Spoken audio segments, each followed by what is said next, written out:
दोस्तों, आपने इच्छाधारी नाग नागिन के किस्से कहानियाँ खूब सुने होंगे, लेकिन आज हम आपको एक इच्छाधारी बंदर के बारे में बताने जा रहे हैं। जी हाँ दोस्तों, 5000 सालों से सुग्रीव की गुफा में खजाने की रक्षा कर रहा है ये इच्छाधारी बंदर। माना जाता है कि रामायण में जिस ऋषिमुख पर्वत का उल्लेख मिलता है वो आज की तारीख में कर्नाटक प्रदेश के हम्पी में है। यहीं पर वानर राज सुग्रीव और बाली की राजधानी किष्किंधा नगरी बसी हुई थी। यहाँ स्थित ऋषिमुख पर्वत पर आज भी वो गुफा विद्यमान है जहाँ वानर राज सुग्रीव अपने मंत्रियों सहित रहा करते थे और हनुमान जी ने राम जी और लक्ष्मण जी की भेंट भी सुग्रीव के साथ इस गुफा में करवाई थी। इस गुफा के और भी कई रहस्य हैं जिसे सुनकर आपके पैरों तले जमीन खिसक जाएगी। दोस्तों, कहा जाता है कि पिछले 5000 सालों से एक इच्छाधारी बंदर आज भी इस गुफा में खजाने की रखवाली करता है, परंतु सन 1990 में ऐसा क्या हुआ कि सरकार ने इस गुफा को हमेशा के लिए बंद कर दिया।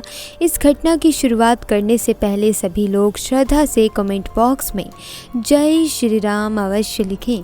साथ ही हमारे चैनल को सब्सक्राइब करके बेल आइकन को भी अवश्य प्रेस कर लें। दोस्तों, बात है सन 1990 की। कर्नाटक प्रदेश के हम्पी शहर में आज भी 5000 साल पुरानी सुग्रीव की गुफा मौजूद है, जिसे देखने व एक्सप्लोर करने के लिए देश के अलग अलग कोनों से लोग आते हैं। इसी गुफा के अंदर एक और छोटी सुरंग है जिसके बाहर एक बंदर हमेशा पहरेदारी करता रहता है। लोगों का ऐसा मानना है कि वो पिछले 5000 सालों से जीवित है और उसे इस खजाने की रक्षा करने की जिम्मेदारी दी गई है। और दोस्तों, जिस स्थान पर स्वयं भगवान राम जी के चरण पड़े हों वो स्थान कोई खजाने से कम हो भी नहीं सकता। दोस्तों, एक समय की बात है जब माधुरी और अनिल नाम के दो पति पत्नी उस गुफा के अंदर पहुंचे। उस गुफा के अंदर पहुंचते ही उन्हें एक अलग अनुभूति हुई, मानो वो पुनः पौराणिक काल में आ गए हों। सुग्रीव की इस गुफा को अच्छी तरह से एक्सप्लोर करने के बाद माधुरी और अनिल अपने घर वापस आ गए। रात्रि के समय माधुरी को सपना आया कि सुग्रीव की गुफा में बहुत सारा खजाना दबा हुआ है, क्योंकि उसे वो सपना सुबह सुबह ब्रह्म मुहूर्त में आया था। इसीलिए उसे लग रहा था कि ये सच हो सकता है, क्योंकि दोस्तों आपने भी सुना होगा कि सुबह का सपना अक्सर सच होता है। तो इसीलिए उसने अपने पति सुनील से कहा कि हमें एक बार पुनः सुग्रीव की गुफा में जाना चाहिए और अपने स्तर पर थोड़ा सा प्रयास करना चाहिए। हो सकता है हमारी पूरी ज़िंदगी बदल जाए। ये बात चल रही है सन 1990 की। सुबह के समय वहाँ बहुत ज़्यादा निगरानी रहती थी, इसीलिए वो रात के समय उस गुफा में पहुँचे। वो लोग अंदर छोटी सुरंग में खुदाई करना चाहते थे जहाँ लोग खजाने के होने का दावा करते थे, परंतु उसकी पहरेदारी तो एक इच्छाधारी बंदर किया करता था। और जैसे ही उन्होंने खुदाई करने की कोशिश करी, उस इच्छाधारी बंदर ने उन पर हमला कर दिया, जिसके कारण वे उस स्थान पर खुदाई नहीं कर पाए। परंतु उसी के दूसरी ओर एक और स्थान पर जब उन्होंने थोड़ी सी खुदाई करी तो वहाँ पर से उन्हें एक कोहिनूर हीरा मिल गया, जिसे लेकर वो अपने घर आ गए और उन्होंने सोचा कि कोहिनूर हीरे के माध्यम से उनकी ज़िंदगी आलीशान हो जाएगी। उनके पास धन दौलत की कमी नहीं होगी और वे अपनी ज़िंदगी अब ऐशो आराम से ही जिएंगे। देखा जाए तो दोस्तों, उसी हीरे को पाकर उन्हें लगा कि उनका पूरा का पूरा जीवन परिवर्तित हो जाएगा।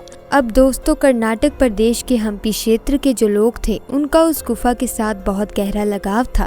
उन्होंने उस स्थान पर जब खुदाई देखी तो उन्होंने तुरंत इसकी सूचना पुलिस वालों को दी और अपराधियों को पकड़ने की मांग रखी। इस घटना के अगले 2 महीनों तक पुलिस अपराधियों को नहीं ढूंढ पाई। दोस्तों, हैरानी की बात तो तब हुई जब माधुरी और अनिल खुद 2 महीने बाद पुलिस स्टेशन पहुंचे और उस कोहिनूर हीरे को उन्होंने वहां जमा करवा दिया।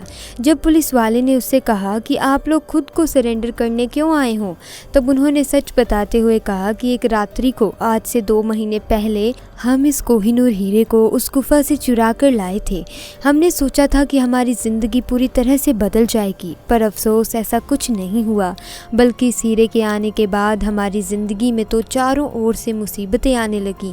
अगले ही दिन हमारा बेटा सीढ़ियों पर से नीचे गिर गया, जिसकी वजह से उसे गहरी चोट आ गई। बिजनेस में बहुत सारा घाटा होने लगा और जिन लोगों को हमने पैसे उधार दिए थे वो हमारा पैसा लेकर भाग गए।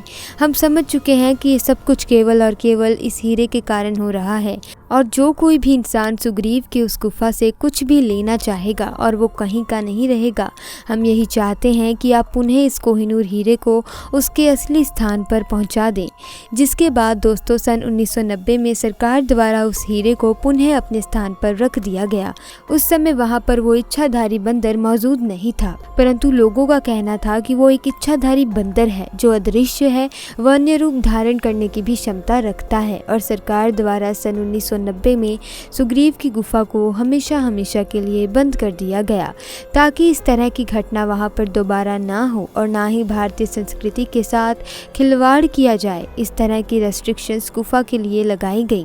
इस घटना को लेकर दोस्तों आपके क्या विचार हैं, हमें नीचे कमेंट बॉक्स में ज़रूर बताइएगा और वीडियो को लाइक करें और जल्दी से चैनल को सब्सक्राइब कर बेल आइकन को भी प्रेस करें ताकि आपको हमेशा ऐसी सत्य चमत्कारी घटना देखने को मिलती रहे।